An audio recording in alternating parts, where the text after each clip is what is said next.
Olá, boa noite a todas as pessoas aqui presentes.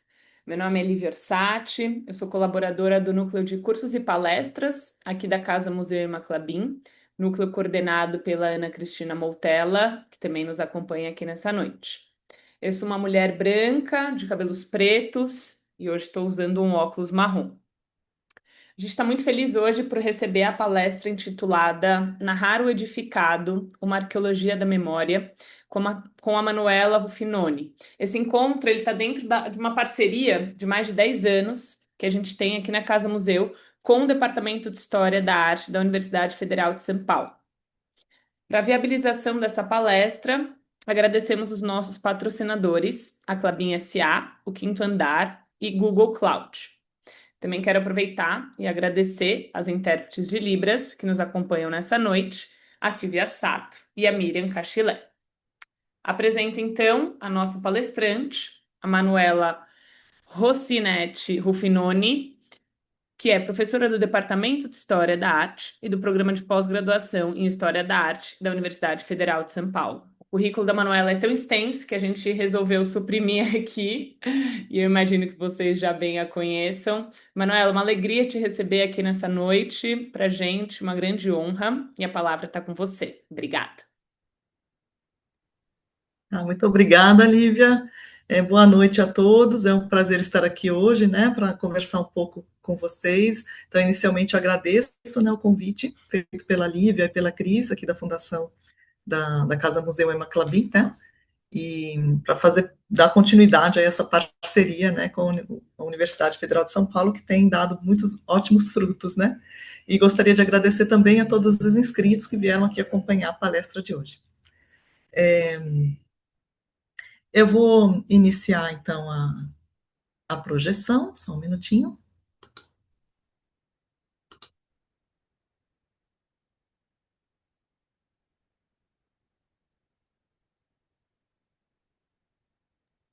Deu certo, tudo certo, Manuela. Estão vendo, né? Sim. Bom, eu vou me orientar aqui numa leitura para não me perder muito no tempo, e de acordo com as imagens eu faço alguns parênteses para a gente pensar nas descrições e nas imagens, como que elas estão dialogando, né? Bom, essa palestra, ela tem como estudo, né? Deixa eu passar aqui o primeiro slide. Essa palestra tem como objeto de estudo o determinado tipo de narrativa dedicada à arquitetura e às cidades, aquela voltada à descrição de relatos de viagem ou experiências de percurso e as relações desse tipo de descrição, desse tipo de narrativa, né, com a memória e com a apreciação estética. Com base em alguns trechos, né, trechos selecionados no contexto de uma pesquisa mais ampla, né, sobre a qual eu vou comentar um pouquinho, buscarei discutir a relevância desses escritos como fontes documentais que nos revelam modos específicos de olhar, de lembrar, perceber e atribuir sentidos às pré-existências urbanas. Esses escritos, portanto, eles podem nos revelar conteúdos das mais variadas características, né, relativos ao momento da escrita, referências do autor, contexto histórico do autor, ou o que foi visto e priorizado naquele momento e de que maneira, a mobilização da memória individual e coletiva, conteúdos relativos também à forma da escrita, como os recursos literários e poéticos empregados, né, as metáforas, e também a recepção dessa escrita pelo sujeito contemporâneo, pois se trata de uma fonte, né, que circula e que é ressignificada constantemente de forma dinâmica. Logo, né, assim como no momento da escrita, a leitura contemporânea dessas narrativas, ela também reativa uma experiência estética e afetiva, né, semelhante a uma arqueologia da memória. Então, entendo, portanto, que a reflexão acerca desses escritos, nós vamos ler alguns trechos aqui hoje, né, deve considerar não apenas a fonte em si, mas também a sua cuidadosa tessitura, a sua cuidadosa escrita e a sua recepção quando lemos nos dias de hoje. A palestra se insere desse modo, né, no tema anual da Casa Museu Emma Clabin, né, Memória. A gente busca oferecer, então, um caminho para refletirmos sobre os sentidos e implicações da memória, sobre os diálogos entre passado e presente, por meio do estudo dessas narrativas. A pesquisa, né, a palestra, ela integra uma pesquisa de maior amplitude, voltada à produção teórica e prática de intelectuais, historiadores da arte e arquitetos, que se dedicaram à preservação do patrimônio edificado, sobretudo na segunda metade do século XX. E são pesquisas que vêm sendo financiadas pelo CNPq, né, pelo Conselho Nacional de Desenvolvimento Científico e Tecnológico, e parte dessas pesquisas também pela FAPESP, a Fundação de Amparo à Pesquisa do Estado de São Paulo. Em linhas gerais, eu tenho buscado investigar, né, nessas pesquisas elementos, né, métodos, referências, linguagens que teriam estruturado o pensamento de autores selecionados, né, selecionados nessa pesquisa, que se debruçaram sobre o ambiente edificado de um modo particular. Esses autores buscaram compreender o ambiente edificado por meio de uma articulação orgânica e filosófica entre bens artísticos, arquitetônicos, urbanos, pautada pela recepção da imagem no presente, da imagem desses artefatos no presente. São contextos de produção escrita, então, em que a experiência estética, a memória e a linguagem foram mobilizadas de forma muito particular, nos permitindo indagar sobre uma certa genealogia do conhecimento sobre as cidades, nessa articulação entre a prática, entre essa experiência, né, de percurso, de observação, e a escrita, né, o ato da escrita, da elaboração dessas narrativas e dessas descrições. Eu tenho estudado nesse momento, né, nas minhas pesquisas, tenho estudado com mais atenção os autores italianos Cesare Brandi e Roberto Pani, que são os autores contemporâneos, né? E esses estudos têm buscado compreender os fundamentos epistemológicos da produção de autores que abordaram diferentes artefatos da cultura material de modo integrado, dando origem a uma extensa obra bibliográfica nos campos da crítica de arte ou da crítica de arquitetura, bem como, né, da conservação e restauração de monumentos históricos. O modo, né, como esses autores articularam os objetos de arte como fonte e as formas de difusão desse conhecimento, né, os textos elaborados ou as descrições elaboradas, né, as narrativas elaboradas, nos abrem possibilidades para pensarmos a própria prática da escrita da história da arte e da arquitetura na contemporaneidade. No recorte dessa palestra, eu vou trazer alguns trechos de uma das obras de Cesare Brandi que eu estou estudando no momento, né, que reúne relatos de viagem, que é a obra Pellegrino di Puglia. É uma obra da década de 1960, não, de 1960, precisamente. E no final da palestra, eu ensaio algumas reflexões acerca da prática da narrativa sobre o edificado na experiência brasileira. E aí eu trago, né, como foco algumas narrativas sobre as cidades históricas mineiras, a partir de trechos da obra Passeio a Ouro Preto, de Lúcia Machado de Almeida. É uma obra que foi publicada, a primeira edição é de 1971. Essa é uma parte da pesquisa que está ainda muito no início, mas é um momento em que eu tento extrapolar, né, essa leitura do método da escrita, né, nos relatos de viagem, nas narrativas sobre percursos, né, em cidades históricas, percursos que lidam com arquiteturas, tento extrapolar essa leitura da metodologia para escritos brasileiros, né, para escritos sobre as nossas cidades. Bom, então a palestra ela vai se dividir em duas partes, né? Uma primeira eu vou falar um pouco de Cesare Brandi, da obra Pellegrino de Puglia, e uma segunda parte sobre a obra de Lúcia Machado de Almeida, alguns trechos. Tá? E ao estudar esse teórico, né, Cesare Brandi, eu tenho buscado indagar sobre a genealogia de conhecimentos que perpassa a estrutura de pensamento desse autor acerca das cidades. Abrindo também para historiadores e pensadores em geral, seus contemporâneos, né, que lidaram concomitantemente com documentos artísticos e arquitetônicos, cujos valores estéticos, os valores atribuídos pelos sujeitos de cada época, né, condicionam a leitura histórica que deles fazemos, né, que fazemos desses artefatos. Ou seja, esses autores, eles não trataram a arte e a arquitetura apenas como documentos históricos. Além da historicidade, eles consideraram também a potencialidade da arte, da arquitetura e da cidade como vetores para apreciação estética, em uma experiência permeada pela sensação, ou né, se quisermos usar a expressão de Hegel, né, o historiador da arte, que Brande lia, né, que Brande estudava, podemos falar então do Kunstvollen de cada época, né, pensando nos estudos sobre Hegel. Desse modo, esses autores então entendem valores estéticos de modo dinâmico, valores que se transformam intencionalmente no tempo, algo que se observa sobretudo nas ações de restauração, em qualquer escala, né, na escala do edifício, na escala da cidade, mas também que se transformam não intencionalmente, a exemplo da ação do tempo ou das transformações socioculturais, políticas, estéticas ou ideológicas, que legitimam valores ou os anulam, a depender do momento histórico, né. Essa estrutura, né, de pensamento, né, desses autores, aqui com foco em Cesare Brandi, ela é pautada por materialidades, mas, sobretudo, por coisas percebidas ou imaginadas ou ideadas. Há, portanto, nesses autores referências à filosofia, à estética, à fenomenologia, ao existencialismo. Sabemos que Brandi, né, que é o foco inicial aqui da palestra, era leitor da crítica do juízo de Kant, assim como de Husserl, de Heidegger, de Sartre, e até mesmo a psicanálise.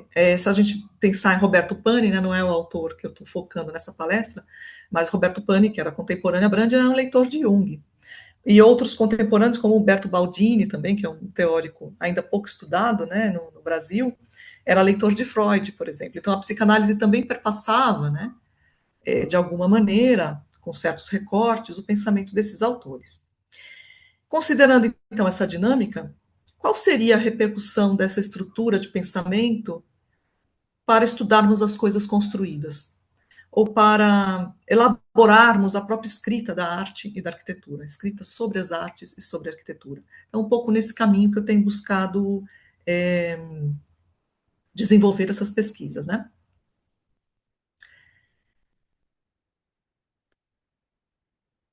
Então, Brandi, né, voltando ao Brandi aqui, ele possui um olhar particular para o edificado, nesse sentido, né?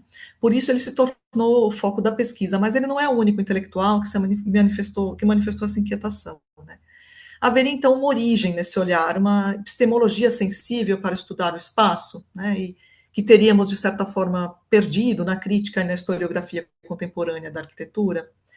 É um pouco por esse caminho que eu tenho buscado construir minhas indagações, né. Sabemos que o diálogo entre os campos da arquitetura e das artes certamente se esgarçou nas últimas décadas, e muitos são os motivos.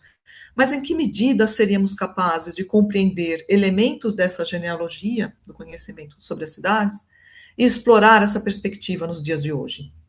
Uma perspectiva que consideraria, então, a arquitetura e a cidade como arte, como imagem, como experiência, como memória, mas não apenas num sentido teórico, em um sentido de fato prático, que lançaria o pesquisador à experiência, né? Como esses autores de fato fizeram, né? Foram às cidades, experienciaram as cidades, escreveram sobre elas em seus relatos de viagem. Em seus relatos de viagem, no caso do Brand, mas em seus textos descritivos, narrativos, de uma maneira geral. Então, Brand não elaborou apenas estudos formais sobre a arte e a arquitetura, com base na produção de cada época, no contexto e circulação de conhecimentos em cada período estudado. O seu mergulho nas formas de percepção, conforme se depreende da sua prática, e da própria teoria da restauração, que é o seu livro mais conhecido, né, em território brasileiro, pressupõe uma forma de olhar para o objeto que envolve outras categorias de análise, além da materialidade. Envolve o sensível, a memória, o afeto, os efeitos de perspectiva proporcionados pelo percurso, pelo caminhar, né, por entre as ruas narradas, a interação entre o sujeito consciente e sua maneira de conhecer, ou seja, são narrativas que aludem ao diálogo entre o visto e o imaginado, entre aquilo que se apreende pela visão e por todos os sentidos, em correlação direta pela memória. E essa percepção, então, é elaborada por aquele que experimenta, né, esse percurso, e uma vez transportada ao texto, né, uma vez elaborada em forma de texto, essa narrativa se recompõe de forma distinta a cada leitura, por cada sujeito, né, que se debruça sobre esses textos, movimentando, então, outras memórias e sensações. Que conjunto de conhecimentos é esse, né? De aspecto que é individual, mas ao mesmo tempo coletivo. Como ele pode ser capturado cientificamente no sentido de nos fornecer dados dinâmicos sobre a leitura de nossas arquiteturas e cidades pelos sujeitos que a vivenciam a partir de diferentes acessos. Há, então, uma camada textual proposta por algum autor, algum artista, e uma infinidade de outras camadas subjacentes que se desdobram na experiência coletiva, no momento da leitura desses textos, tecendo uma rede invisível de leituras sobre o edificado. Então, como estudamos isso, né? Essa é a indagação que me move, né, nas minhas pesquisas. Então, chegando aqui aos relatos de viagem, que é de fato o slide onde eu já estou, com relação aos livros de viagem de Cesare Brandi, né? Os relatos de viagem do Brandi, eles foram escritos em um largo arco temporal, né? A partir da década de 1940, aproximadamente, até a sua morte, na década de 80. Sendo que algumas coletâneas, né, alguns livros que reúnem relatos de viagem, são póstumos. As origens desses textos são várias. Alguns foram publicados isoladamente em revistas, em jornais, outros foram pensados em conjunto, gerando obras sobre um único local. Em geral, são textos que rompem com as tradicionais distinções entre gêneros de escrita, por vezes são narrativos, descritivos, por vezes são jornalísticos, assumem um tom de crítica de arte, outras vezes um tom autobiográfico. Porém, Brandi certamente intenciona a literariedade, né, o valor literário desses escritos. Né? Os seus textos de viagem são belos, são poéticos, por vezes lúdicos e graciosamente irônicos. E ali o Brandi ele explora uma liberdade de escrita que não seria possível, né, em textos ensaísticos ou críticos mais densos, como são aqueles que compõem a sua ampla bibliografia.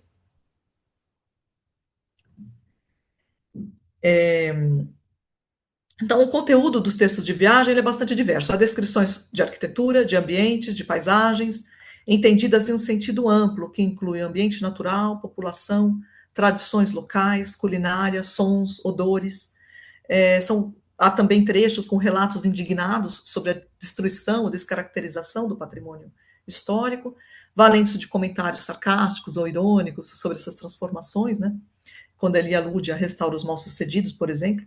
E as viagens também extrapolam o território italiano e europeu, né? Incluindo Grécia, Egito, Japão, Pérsia, Irã, que era o Irã, né? E China, que hoje é o Irã, né?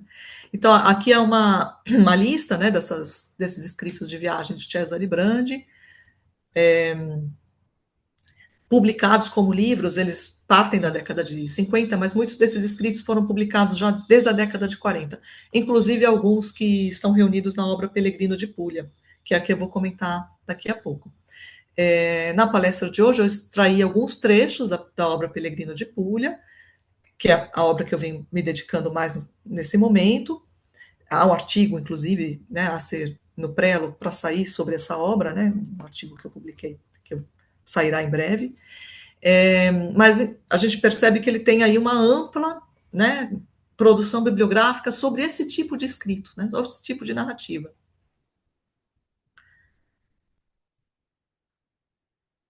Só um minutinho, deixa eu ver aqui onde é que eu estou.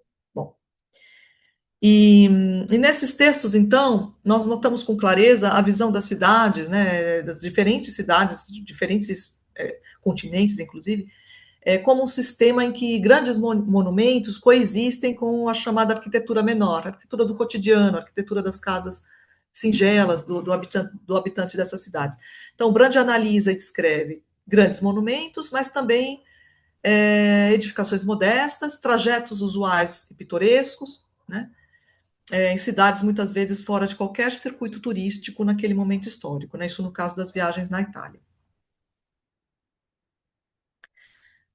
Vou trazer aqui, então, alguns dados sobre a obra Pellegrino de Puglia, que foi publicada inicialmente em 1960, mas ela reúne textos, alguns de textos que já tinham sido publicados anteriormente, mais ou menos a partir da década de 40. Então, há edições mais recentes, né, da obra Pellegrino de Puglia, mas eu tenho me concentrado nas minhas pesquisas nas três primeiras edições, a de 1960, de 77 e de 79.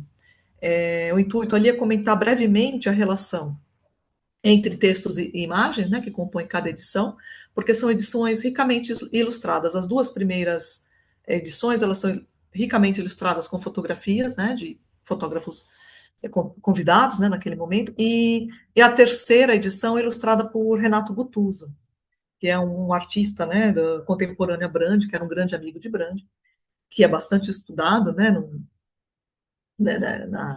contexto da obra da história da arte desse período, né, da década de 50 em diante. E então eu tenho me dedicado a essas obras que têm um diálogo maior com as imagens. As publicações mais recentes, deixa eu voltar aqui, as edições mais recentes, que são essas já publicadas no século XXI, né? 2002, 2010, 2018, isso foram aquelas que eu consegui levantar, tá? Talvez existam outras. Elas já não têm imagens, elas só trazem os textos. Assim como em outros livros de viagem, no conjunto de textos que compõem a obra Pellegrino de Puglia, e aí eu faço um parênteses aqui, né? Peregrino e não turista, um mero viajante, porque ele faz uma alusão aqui à devoção a São Nicolau, que é muito explorada, né, nessa cidade, nessa região da Puglia e na cidade de Bari, principalmente. O autor não se limita à arquitetura, aos monumentos e ao contexto urbano, ele aborda também as festas religiosas, como né, as próprias manifestações a São Nicolau, os costumes locais, as trocas que ele estabelece com os moradores da região ao longo da sua jornada, as relações com a natureza, enfim, explorando o conceito de paisagem bastante peculiar. O primeiro texto, então, e trecho que eu trago aqui, né, para a gente conhecer a obra Pellegrino de Puglia, é o texto, né, que compõe a obra, chamado Hino a Trani. Esse é um dos textos que foi publicado na década de 40, inicialmente, né? No texto Hino a Trani, cuja primeira versão foi publicada em 1940, foi publicada numa revista que o Brandi dirigia, né, que o Brandi criou e dirigiu, que é a chamada revista L'Imagine. Brandi desenha um percurso descritivo com base em pontos relevantes do núcleo histórico de Trani, que é uma cidade situada na costa adriática, a cerca de 45 quilômetros de Bari, que é a capital da Puglia. Não sei se dá para ver aqui no mapinha anterior. Trani não aparece aqui no mapinha, mas ela fica um pouquinho à esquerda aqui, né, subindo ao norte de Bari, tá? Bastante próximo, uns 45 quilômetros. Referindo-se alternadamente a edificações excepcionais e a construções modestas, o autor discorre sobre o material construtivo local, né, uma pedra calcária de aspecto levemente dourado, e seus efeitos na relação com o ambiente. Na incidência da luz do sol sobre sua superfície, tanto na Catedral de Trani, que é uma igreja românica que remonta ao século XIII, como nas edificações que compõem o entorno, a pedra, né, que foi utilizada para construir essas obras, e aí eu abro aspas, né, se descobre em ferrugem e ouro, são palavras do Brandi, né, fecha aspas, ao encontro dos longos reflexos, lentos e glaucos como a onda morta. Então ele descreve essa arquitetura com elementos, fazendo menção, né, elementos poéticos, metafóricos, que não só valorizam, enaltecem essa arquitetura, como também criam uma expectativa no leitor que recompõe essas imagens ao ler, né? Conhecendo ou não essas cidades, ele recompõe essa imagem dessas arquiteturas iluminadas pelo sol, que possuem diferentes tonalidades de acordo com o ângulo que você... Né? Sobre as perspectivas geradas, né, nos arredores da catedral, o autor comenta o que se vê de perto e de longe, o descortinar-se da arquitetura no decorrer do caminhar, aludindo a uma imagem que se conforma à medida que é apreendida ao longo do caminhar. Né? A fachada da catedral configura uma forma mais surpreendente que inesperada, enunciada e não confessada. Essas são palavras dele, né? A torre da catedral propõe, então, né, segundo a sua análise, uma leitura de escala sublime e delicada, abre aspas, que mede sua distância do céu, fecha aspas. A obra edificada pela destreza de anônimos arquitetos que sabiam conduzir o céu e o mar a capturar a arquitetura, comparando aí, né, o ato de edificar a destruição da naturalidade sem forma para alcançar a perene inaturalidade da forma. Então eu vou ler esse trecho que vocês estão aí observando já, né? Aqui está o texto do Brandi. Nesse momento em que se pode observar esses elementos que eu comentei agora, né? Lá onde o Adriático já promete o jônico e perde o verde ácido sobre as escamas de um azul tépido e denso, essa cidade que ninguém celebra, Trani, ergue uma catedral alta como uma acrópole e uma torre que mede sua distância do céu. Ela, a fachada rupestre, lisa e nivelada como um cutelo, apenas marcada no topo por uma cornija menos protuberante que um cílio, indica o sentido de uma forma mais surpreendente que inesperada, enunciada e não confessada. Como que atraídos, o mar e o céu se coagulam, adquirem a firmeza da cor e a solidez da matéria imóvel. E, por outro lado, a pedra, que se descobre em ferrugem e ouro, encontra a espessura do ar e o percurso dos longos reflexos, lentos e glaucos como a onda morta. O desconhecido, sublime arquiteto, havia entendido como conduzir o céu e o mar a capturar a arquitetura, como destruir a naturalidade sem forma na perene inaturalidade da forma. Bom, algumas imagens da Catedral de Trani, que é o que ele está descrevendo, né, nesse momento do texto, onde a gente nota, né, a magnitude dessa grande torre, que mede sua distância do céu, né, e a superfície de pedra. Né. Nessas imagens, a gente nota que as superfícies estão bastante claras, né, que essa obra passou por um restauro recentemente. Mas há alguns ângulos em outras imagens que nos permitem perceber essa coloração mais dourada que a pedra adquire no contato com o sol. Aqui uma outra imagem da Catedral de Trani, e a relação que ela estabelece com o mar, com o ambiente, com o azul do céu, enfim, ele está observando não apenas a arquitetura, mas a interação que ela estabelece com o ambiente, no momento em que eu a observo. Então, são dados relativos à percepção da obra, né? Não a obra em si, de modo isolado. A percepção à espacialidade, que condiciona a composição da imagem arquitetônica, é uma constante em diversas passagens da obra. Né? Aqui notamos uma aproximação com paradigmas do pensamento brandiano expressos em suas obras teóricas, como no Diálogo Eliante e na Teoria da Restauração. O Diálogo Eliante é uma obra onde ele fala especificamente sobre arquitetura e escultura, e onde ele desenvolve, né, um pensamento sobre arquitetura, sobre percepção das obras arquitetônicas, em diálogo com a estética, com a filosofia e a estética. Então, essa aproximação com os paradigmas do pensamento brandiano, a gente observa ali no momento em que ele alude à indissociabilidade entre o monumento e o ambiente, a espacialidade da arquitetura e o seu duplo caráter interior-exterior, ou as relações entre representação, forma e imagem. E aí aqui a gente tem um outro trecho que eu vou ler também para vocês. O prodígio dessa arquitetura é tal que torna inúteis os pormenores, a menor ou maior perfeição dos relevos. Vista de perto, a fachada não mais existe. Como olhar, através de uma lente, a pele de um belo rosto, os poros repugnantes. Mas esses prodígios não são casuais, estão em equilíbrio, sempre. Ai de quem mudar um elemento de contorno. Justamente porque, no domínio do entorno, a sublime fachada se afirma. Abrir uma brecha à direita, recuar, como infelizmente se desejaria, as fileiras de casas modestas, mas dignas, que asseguram, a partir da terra, o ponto de chegada ao mar e não antes, bastaria esse imperdoável erro para perturbar um equilíbrio que, acima de tudo, não exige a simetria. Aqui algumas imagens desses detalhes que ele apreende, ele observa, mas ele os entende como parte de um todo que só é possível de ser apreciado na sua inteireza, né? Como ele expõe, né? Como olhar a pele de um rosto com uma lente de aumento, né? Você não consegue compreender essa arquitetura se você não percebê-la como um todo e na relação que ela estabelece com o ambiente.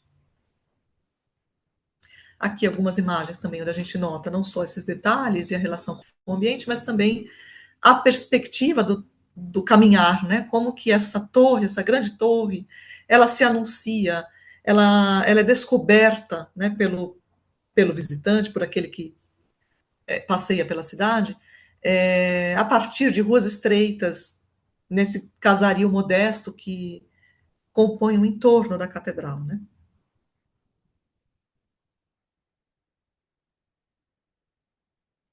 No texto, não, aqui eu já estou em outro texto. Então, aqui tem mais um trechinho que eu vou ler para vocês, para a gente concluir o trecho hino a Trani. Então você desce ao porto. Já lhe disseram que ele é quase inútil a essa altura, como ir a uma praia deserta no inverno, que, sem os corpos nus, é como um leito desfeito, quase impudível. Encontra um maravilhoso olho azul, sem um barco, sem uma boia sequer, contido como água em um copo. E ao chegar ali, surge novamente em perspectiva o supremo bloco da catedral, que afunda ouro tanto na água do porto quanto no céu. E aqui retorna o silêncio fatal, como uma pintura, a cor que se faz plástica e o arrepio secreto dos reflexos.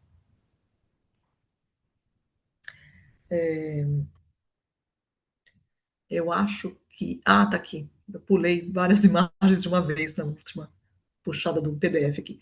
Essa é uma imagem do Porto, onde a gente consegue, de alguma maneira, recuperar essa leitura do Brand. Né? Essas imagens que eu trago, até não coloquei a fonte aqui nos slides, mas elas são todas de minha autoria e foram registradas em 2023. Então, é claro, é um olhar contemporâneo sobre as cidades que Brand visitou na década de 40, 50. Né? Então, certamente, essas cidades não eram tão turísticas como são hoje, talvez nada turísticas naquela época. Né? Então, a nossa visita a essas cidades nos dias de hoje, ela é perpassada por vários outros condicionantes que o autor, né, não recebeu no momento em que ele né, elaborou suas narrativas. Mas, de alguma maneira, acompanhar a escrita do autor e se deparar com essas imagens e com essas experiências de percurso nos faz recompor, né, a imagem que ele propõe por meio da experiência. Né? Então, é como se, pensando nessa continuidade do texto, nessa reverberação do texto naqueles que o leem e que o experienciam, é como se nós estivéssemos ali compondo a imagem proposta pelo Brand, lá na década de 40, 50, por meio da nossa experiência contemporânea, trazendo para essa experiência contemporânea as nossas referências, né, os nossos olhares, né, referências do sujeito da contemporaneidade. Né. E essa imagem de Trani já no entardecer, que é a imagem que abre a palestra, inclusive, né, que é lindíssima, nessa imagem a gente percebe essa coloração dourada da pedra, de acordo com a diferença da luz do sol, né? Que a gente já está no entardecer, há também toda uma iluminação da cidade, que é, né, que acentua esse aspecto mais amarelado, mais alude ao ouro, né, aos reflexos do ouro, dourados, mas ali a gente percebe, a gente entende um pouco essa ideia dos reflexos, né, de uma onda morta, de um reflexo, né, da cidade sobre o mar, né, sobre esse maravilhoso olho azul, né, como ele descreve quando ele fala do porto. Aqui em outro trecho da mesma obra, né, Città Vecchie, cidades velhas, cidades antigas. No texto Città Vecchie, Brand se depara com centros históricos com relevante arquitetura menor. Então, nesses centros históricos que ele vai visitar e narrar nesse texto, né, cidades antigas, cidades velhas, nós temos algumas obras monumentais, tem catedrais, tem grandes igrejas, mas ele vai se deter, sobretudo, na arquitetura dita menor, né, nos edifícios mais singelos. As arquiteturas ali não parecem construídas de pedra, e sim escavadas na pedra, com trechos edificados que se assemelham a fortificações, com passagens similares a túneis como cavernas. Ao explorar os núcleos mais antigos de cidades como Bari, Molfetta e Giovinazzo, todas situadas na costa adriática, elas são todas encadeadas, né, uma do lado da outra. Brand descreve situações em que a relação interior-exterior, a relação interior da arquitetura, exterior da arquitetura, na perspectiva daquele que a experimenta, né, experimenta a arquitetura, assume uma conotação particular, levando-o a buscar semelhanças com núcleos edificados muito além do território italiano. Ao transitar nessas estreitas vias, as experiências corporais, sensoriais, estéticas, memoriais, são convocadas a desvendar a matéria construída. A experiência em Giovinazzo e em núcleos semelhantes, né, núcleos históricos semelhantes, pode ter subsidiado as reflexões de Brand em torno da complementaridade ou da cumplicidade fenomenológica interior-exterior na formulação da imagem arquitetônica. Lembrando que é uma formulação de imagem, né, na consciência daquele que observa, que opera, que acontece na experiência, né, na observação ativa, atenta, que ativa todos os sentidos e não apenas a visão, ao adentrar essas arquiteturas.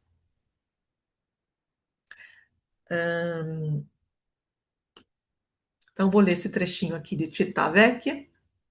Bari medieval, como Molfetta, Giovinazzo e Biceglie, nasceu no mar e a costa se agarra. Do mar vem sua vida e sua morte, comércio e as frotas piratas dos sarracenos. Desta abertura, que deve ser ao mesmo tempo um encerramento, nasce o caráter de barricada da cidade antiga. As ruas como túneis, encimadas por amplas abóbodas. Ruas estreitas também existem em Siena ou Perugia, e abóbodas também, mas aqui o caráter é diverso. Parece que, antes das vias, fora feita uma construção inteiramente de madeira maciça e depois perfurada por laboriosos litófagos.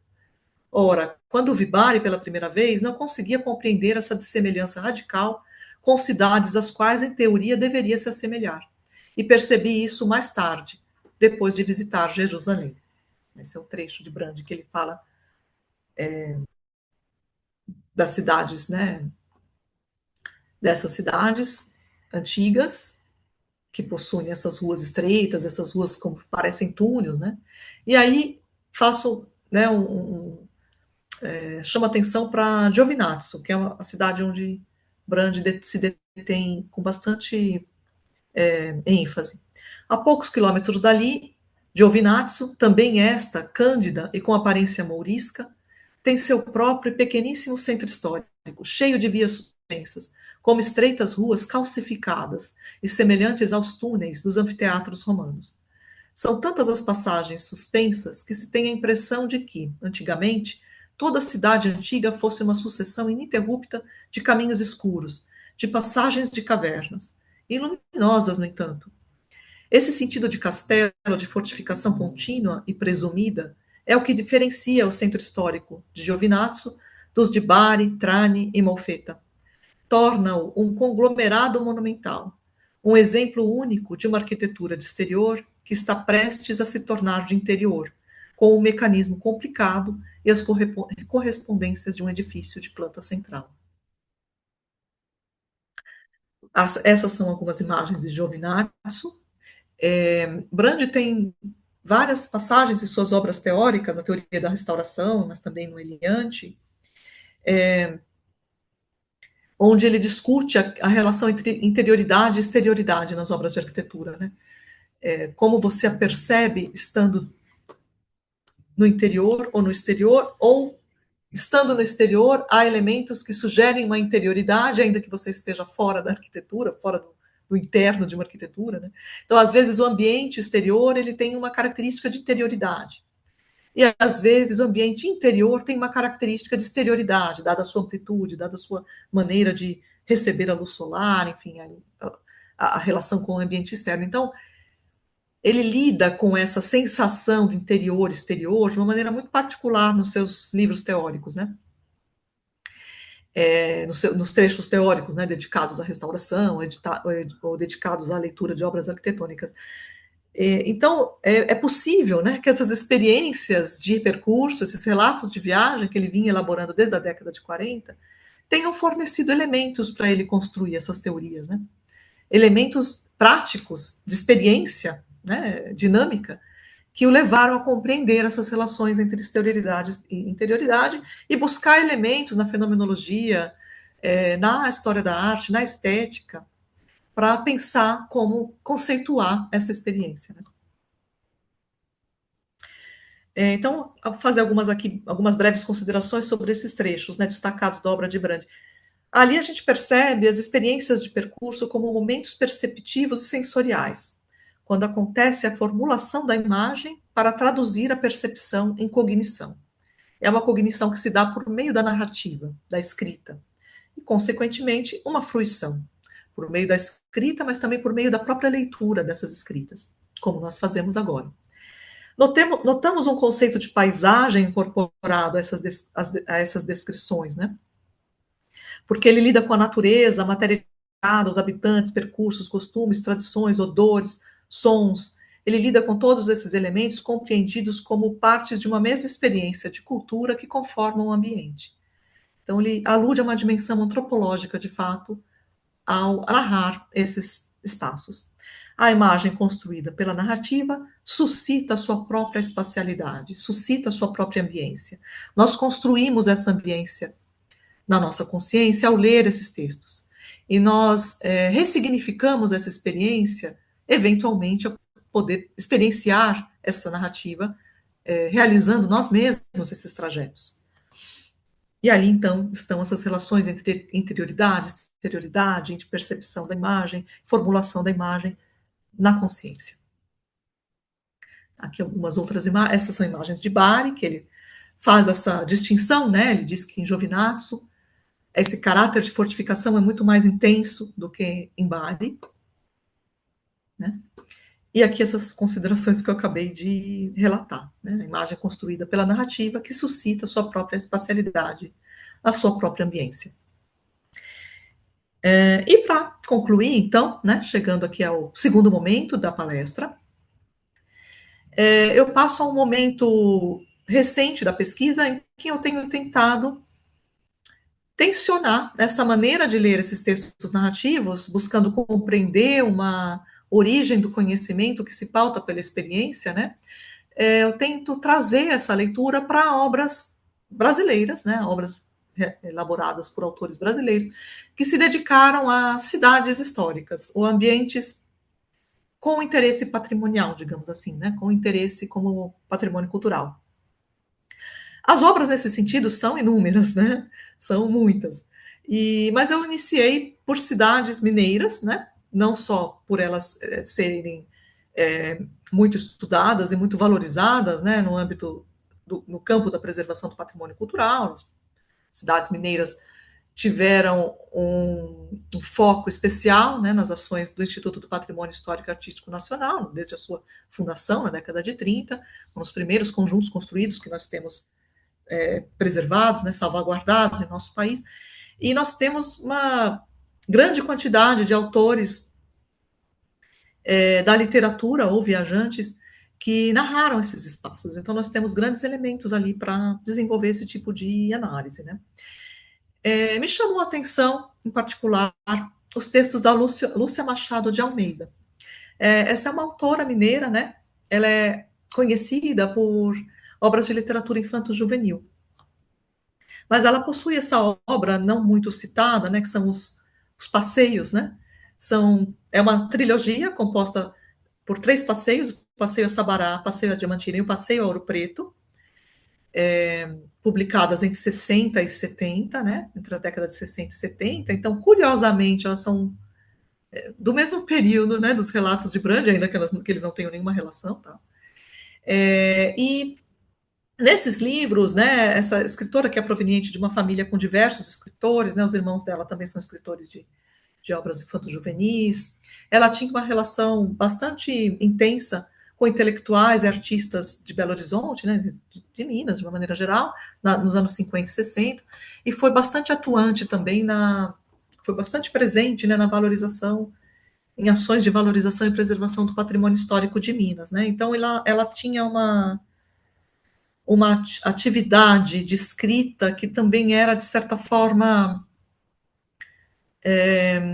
não sei se essa palavra é boa ou se ela geraria um certo anacronismo, mas era, de certa forma, uma escrita ativista, né, para lançar um olhar sobre as cidades mineiras do ponto de vista da salvaguarda também, né.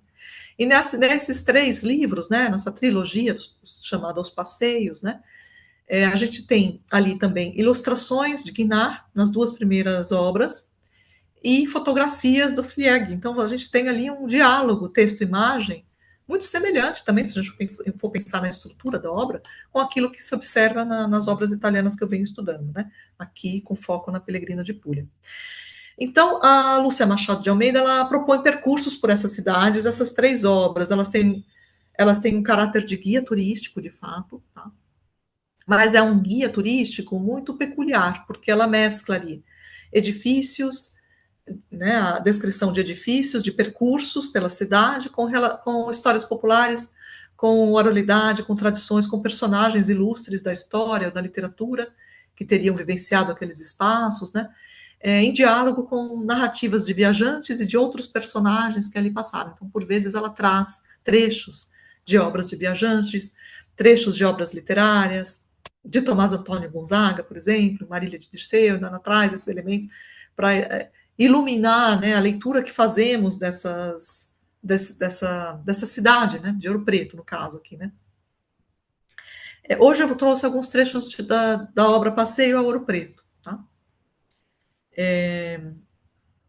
Então, vou chegar aqui nos trechos. Esse é um pequeno trecho da obra Passeio a Ouro Preto, em que Lúcia alude, né, a, a essas sensações, a esses percursos e lugares que emanam sensações, né?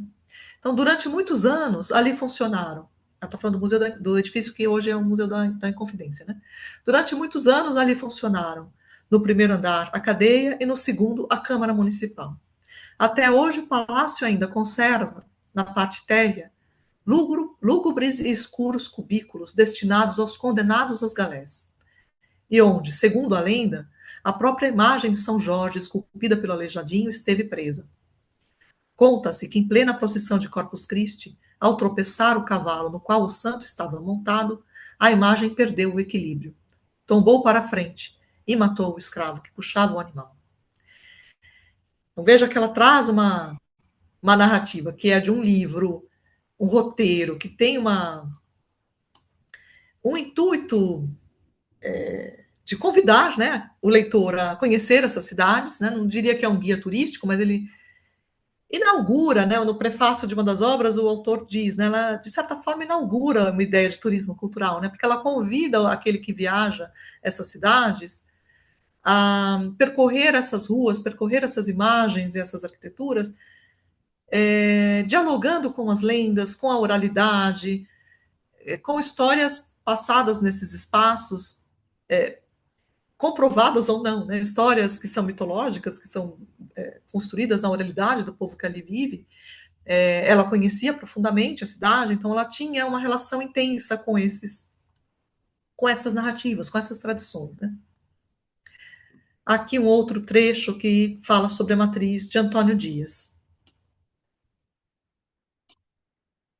Saindo da matriz de Nossa Senhora da Conceição de Antônio Dias, será interessante chegar até uma das bocas da mina, tá? Que eu digitei errado, ou o corretor ortográfico ajustou aí, da mina da Encardideira, que fica nas vizinhanças e que, segundo a tradição oral, teria pertencido a Chico Rei. Contam os supersticiosos que em certas noites escuta-se, partindo do interior da mina, o ruído forte e cadenciado de um pilão a triturar invisível minério pelos séculos afora. No quintal da casa, que fica à direita de uma das pontes, existe outra abertura, ao que parece da mesma galeria. Aliás, ainda restam várias bocas de mina espalhadas pelo antigo arraial de Antônio Dias, lúgubres e escuras, como vazio deixado por olhos de caveiras. Então, né, a gente percebe aqui o uso de metáforas, o uso de a recorrência à tradição oral para narrar esses espaços, além daquilo que se vê, né? Então, esses textos, eles nos levam a visualizar, né, na imaginação, é, elementos que não estão ali, e materialidades que não estão ali, né, diretamente expostas para o olhar, né, mas que compõem esse patrimônio, que compõem as leituras possíveis a serem feitas acerca do edificado. E aqui, para concluir, um outro trechinho, ainda do Passeio a Ouro Preto, o caso dos vira-saias. E eis que chegou a vez de falarmos de acontecimentos reais misturados com lendas, sucedidos no bairro que estamos visitando. No começo do século XVIII, em plena extração do ouro, e quando o ar já exalava a sedição de 1720, uma notícia alarmante se espalhou pela vila. Mal se aprofundava a noite, fantasmas horrendos começavam a sair da boca das minas e a trafegar pela encosta dos morros. Decidiu-se então recorrer ao auxílio divino. Alguns sacerdotes sugeriram a construção de pequenos oratórios nas entradas da vila, na fachada das casas e na encruzilhada das ruas, a fim de afastar o malefício com preces. Assim foi feito. Ao meio-dia, às 6 da tarde e à meia-noite, o povo se reunia em frente aos oratórios nas entradas da vila, cantava hinos e rezava o terço. Com o passar do tempo, vários pequenos nichos encaixados nos cunhais das ruas desapareceram, restando apenas dois. E aí ela lista, né, quais são aqueles que ainda existem, onde estão, né, lá da localização exata. Claro, se é um texto da década de 60, 60, 70, eu teria que verificar se eles ainda existem de fato. Aqui eu cortei alguns trechos, mas ela discorre sobre esses acontecimentos lendários, né? Que na verdade não eram fantasmas, né? Enfim, eram pessoas, né, com capuz, enfim, que estavam ali furtando, né, ouro das minas, enfim. Há toda uma história, ela explica como isso acontece.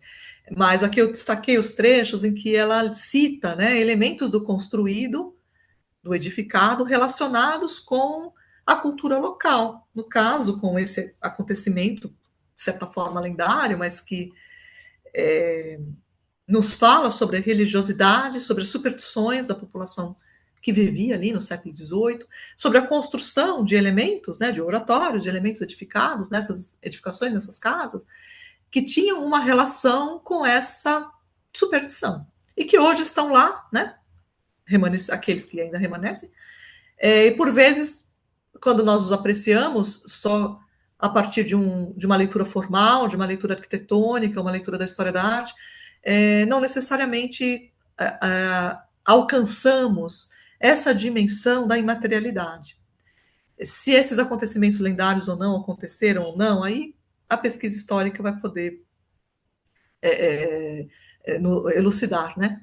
Mas acontecendo ou não, tendo acontecido ou não dessa forma, existe essa lenda, existe essa oralidade que circula na cidade.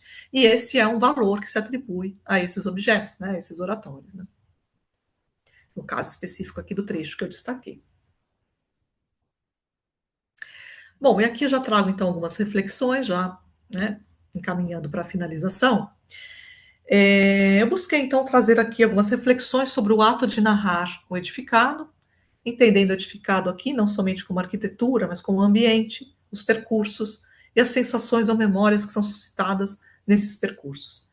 Há um caminho de escrita sobre a arquitetura e a cidade, com suas fontes e métodos específicos, e isso nós não estamos discutindo aqui. Existe um caminho científico para se falar sobre arquitetura, para se escrever, para se narrar a arquitetura e a cidade,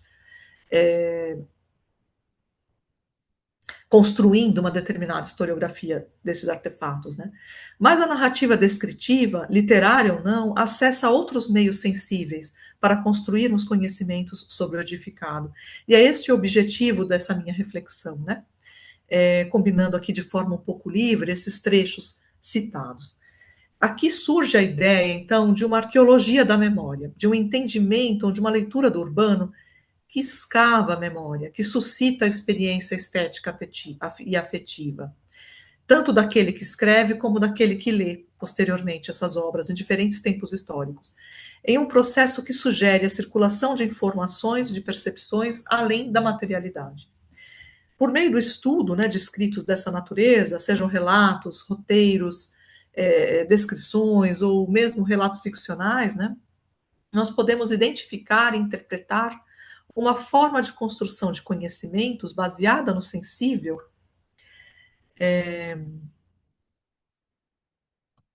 e baseada também na memória individual e coletiva e no estudo atento das entrelinhas do narrado, né? Ali nós podemos encontrar ideias, sensações, percepções, forma de atribuição de valores que não estão nos documentos tradicionais da pesquisa histórica, não estão também na materialidade imediata das obras arquitetônicas ou do ambiente edificado, né?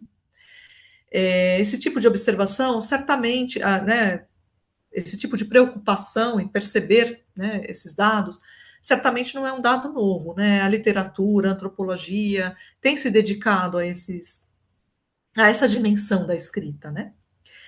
Mas a minha intenção, né, nas minhas pesquisas, tem sido explorar esse tema para aplicações no campo específico da história da arquitetura, né? Para mobilizarmos, inclusive, ações no campo da preservação do patrimônio edificado, buscando identificar esses valores outros, além da materialidade, que a gente consegue identificar nessas narrativas. Conforme eu comentei, né, no início da palestra, uma vez transportada ao texto, né, essa experiência de conhecer os ambientes, uma vez transformada em texto, transportada ao texto, essa elaboração ela vai se recompor de forma distinta a cada leitura, por cada sujeito, movimentando outras memórias e outras sensações. Essa particularidade nos faz pensar num registro escrito que é continuamente ressignificado, num registro escrito que tem o potencial de continuar movimentando intenções sobre materialidades em constante transformação ou mesmo sobre materialidades em desaparição. O estudo dessa natureza, então, né, conforme o que eu tentei ilustrar rapidamente na palestra de hoje, né, perpassa diferentes campos do conhecimento, né, a antropologia, a literatura, a filosofia. Há diálogos de alguns desses autores com a psicanálise, como eu comentei anteriormente. Porém, aqui eu apresentei um olhar assim, a partir da arquitetura, né, com breves acenos, né, a filosofia, a história da arte, mas o olhar que eu trouxe foi a partir da arquitetura. E com o intuito, então, de abrir um caminho aí, né, de investigação para olharmos as narrativas, percebermos as narrativas com um pouco mais de atenção, não apenas no que ela traz de conteúdo proposto pelo autor, né, que construiu essa narrativa, mas naquilo que ela faz circular cada vez que nós lemos esses textos, em diferentes momentos históricos. Bom, eu agradeço a atenção de todos, eu paro por aqui, e aí eu deixo, então, aberto para perguntas, manifestações que vocês desejem realizar. Muito obrigada, pessoal. Acho que eu vou parar aqui a apresentação, tá? Obrigada, Manuela, foi maravilhoso. O pessoal está escrevendo aqui no chat. Eu vou inaugurar então um ciclo de perguntas com uma que ficou comigo. Manuela, eu achei muito emblemático a qualidade narrativa do Brand, né?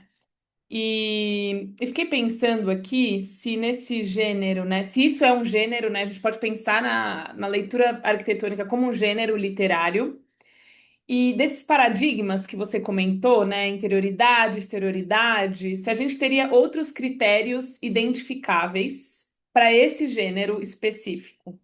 Então, se existem paradigmas que, olhando para esse tipo de narrativa, no olhar mais científico, né? Menos literário, mas mais científico, é, é possível compor, né? Se você consegue, em diferentes tempos, observar nesse gênero que critérios que sempre podem se repetir, olhando para essas edificações, né? E a segunda pergunta como é que a gente pode pensar essas narrativas, a sobrevida delas na atualidade? Como é que você lê se elas têm sobrevida ainda, né, na literatura? É, Enfim, eu fiquei pensando um pouco sobre isso, essa atualidade dela e como é que essa literatura se faz, né? Esse gênero literário especificamente. Que para minha cabeça ficou bom, tem um gênero aqui específico, né? Com critérios muito bem demarcados, com uma qualidade literária muito impressionante, né? Dos dois autores. Enfim, foram essas aqui que ficaram reverberando. Adoraria te escutar. Obrigada, Lívia, pela pergunta, porque as suas preocupações, né, as suas curiosidades, elas estão muito na linha daquilo que eu estou investigando de fato, né? Bom, tentando pegar um pouquinho de tudo que você comentou, assim, esses textos do Brand, eu estou trabalhando com mais atenção em uma dessas obras, as outras eu li, mas ainda não me detive de forma mais científica, digamos assim, mas elas variam muito, a forma da narrativa varia muito. Às vezes, elas são mais poéticas, né, descrevendo a materialidade, de fato, como essas que eu trouxe hoje. Às vezes, elas partem por um aspecto mais de crítica de obras de restauro, por exemplo, né? Então ele já entra em discussões no campo da restauração, que é uma das principais áreas de atuação do Brandi, né? Às vezes ele faz menções a tradições locais. Então é um tipo de escrita, e às vezes ele parte para um tom ensaístico também. Então é um tipo de escrita que a gente categoriza como um relato de viagem, como livros de viagem, mas é até difícil de denominar. Tem um autor que estuda o Brandi, o Dario Stadler, e esses textos de viagem, são poucos os autores na Itália que estudam os textos de viagem, assim, como algo relacionado, em diálogo com a produção teórica do Brandi, né? Isso é até bastante curioso. Mas há alguns autores que estudam esses textos, né? E esse autor ele faz ele menciona isso. Ele fala até difícil classificar esses textos, porque eles são muito livres. Eles não tinham um objetivo. Vou escrever um livro de viagem, né? Eram textos que ele publicava em jornais, em revistas, e aí que posteriormente deram origem a esses textos, a esses livros, né? Coletâneas desses textos, por vezes publicados em jornais e revistas, e alguns livros foram de fato produzidos como uma obra única, mas com né, com essa dificuldade de a gente caracterizar. Na Itália, se a gente for procurar esses livros nas livrarias, eles estão na seção de turismo. Mas não são livros de turismo, né? Eu acho que se alguém comprar esse livro achando que é um guia de turismo, ele vai ficar um pouco decepcionado, né? Bom, ele pode se divertir muito, mas por outro lado, não é exatamente um livro de turismo, né? Um livro, né, né? Enfim, eu diria que é um livro de literatura, um livro de história da arquitetura, de história da arte, né? E aí você pergunta sobre os critérios, né? Os movimentos teóricos, eu diria, né? Que a gente consegue identificar dentro dessa narrativa. Há vários deles. Eu estou nesse processo de identificação e de colocação em diálogo com a obra teórica dele. Então, a questão da interioridade e exterioridade ficou muito clara. Tem a questão da relação dos monumentos excepcionais, dos grandes monumentos, com a arquitetura menor, a relação com o ambiente. Tem essa ideia de ambiente que eu até faço menção ao conceito de paisagem, mas naquela época não se usava o conceito como se usa hoje. Mas ele mobiliza os elementos que compõem a paisagem de uma forma muito semelhante à que a gente emprega hoje para pensar a paisagem cultural. Então, isso é uma outra chave de leitura, talvez, né? Ainda que esse conceito não estivesse muito determinado, de forma clara, como a gente usa hoje no campo do patrimônio cultural, sobretudo, né? Ele está lidando com esse entendimento do ambiente, né? De tudo que o compõe de uma maneira integrada. E um outro aspecto mais filosófico mesmo, as formas de perceber a arquitetura ou os espaços e de construir esse percebido na consciência. E aí ele entra mesmo em autores da fenomenologia, ele não cita diretamente, mas ele faz alusões assim nas expressões que ele usa, e aí identificar, né, esse diálogo intertextual é um trabalho minucioso mesmo, né, que eu venho desenvolvendo. E aí, por fim, né, você fala qual a sobrevida, né, desses textos, dessa literatura, né, nos dias de hoje. O Pellegrino de Puglia, como vocês viram ali no slide sobre as edições, curiosamente, ele tem tido várias edições recentes. Assim, ele foi republicado no século XXI, né, desde os anos 2000, ele já teve 3 ou 4 reedições. Então, ele tem procura, né? As pessoas gostam desses livros, elas estão lendo, né? Então, eu não sei, né, exatamente qual é o público, qual tem sido a recepção do livro, mas ele tem sido constantemente republicado. As outras obras, né, de relatos de viagem, eu não tenho essa clareza ainda sobre a quantidade de reedições, mas algumas eu já notei que tem reedições. Sobre a Sicília, tem reedições recentes. Agora não me lembro de cabeça, mas né, lá na seção de turismo, na estante das livrarias, tem vários desses livros reeditados, sem as imagens, só os textos, mas há algum interesse. Agora, como ele tem sido lido na contemporaneidade, ou mesmo os livros da Lúcia, né, de Almeida, que eu comentei, é difícil a gente identificar, né, sem um estudo mais amplo, né? A trilogia da Lúcia, ela foi reeditada em 2011 pela editora da UFMG. Eu não tenho conhecimento de reedições anteriores, mas me parece que ela teve a sua primeira edição lá na década de 70 e depois, não sei se teve alguma outra publicação. Me parece que essa edição de 2011 foi a única reedição, né? Então, também está havendo um resgate né, desse tipo de leitura. Agora, eu acho que há um interesse, né, me parece que há um interesse nessas leituras, um interesse do público em geral, não de necessariamente de historiadores da arte e da arquitetura, né, pessoas que moram na cidade, pessoas que visitam as cidades mineiras. Mas o que eu gostaria de investigar melhor é como os historiadores da arte e da arquitetura, de fato, leem esses textos, né? Se eles estão se debruçando sobre eles, e o que a gente extrai deles cientificamente, como método mesmo. Como esses autores se debruçaram sobre o construído, ainda que a sua linguagem aparentemente seja espontânea, é espontânea, né? Mas será que ela segue não intencionalmente algum método, né? Então, esses são elementos que eu estou tentando identificar. Não sei se eu respondi as suas questões, Lívia. Muito, deixou todas as provocações aqui também, Manuela. Muito bom, obrigada. Bom, vou para a pergunta então de Ruth. Obrigada, professora, parabéns. Gostaria de saber se outros autores integram essas narrativas no grupo de pesquisa, como, por exemplo, Manuel Bandeira. No caso dele, sua narrativa era sobre Minas, Rio de Janeiro, por exemplo. Obrigada. É ótima pergunta, Ruth. Para preparar essa palestra, eu comecei a separar as leituras que eu comecei, né, que eu estou me dedicando agora sobre as cidades mineiras. Então, além da Lúcia de Almeida, eu estou trabalhando com Manuel Bandeira, né, e com Carlos Drummond de Andrade, né, que também se dedicou bastante às cidades mineiras. A minha ideia era trazer alguns trechinhos desses outros autores, mas aí a palestra começou a ficar um pouco longa e eu cortei. Mas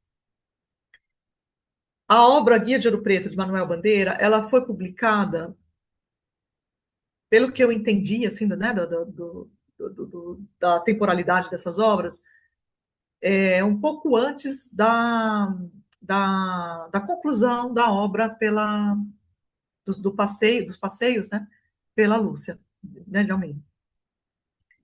Então, já, assim, um período de uma década, de um tempo, assim, não muito longo. Então, houve a publicação do Guia de Manuel Bandeira, houve uma repercussão importante, e aí né, isso é colocado no prefácio de um desses livros da trilogia. Né? Ela segurou um pouco o livro, ela falou, não vou lançar agora, porque a obra do Manuel Bandeira já teve bastante repercussão e já deu conta, enfim, do assunto, depois eu lanço. E por isso que ela até demorou um pouco para publicar, só saiu na década de 70, mas ela escreveu antes. Né?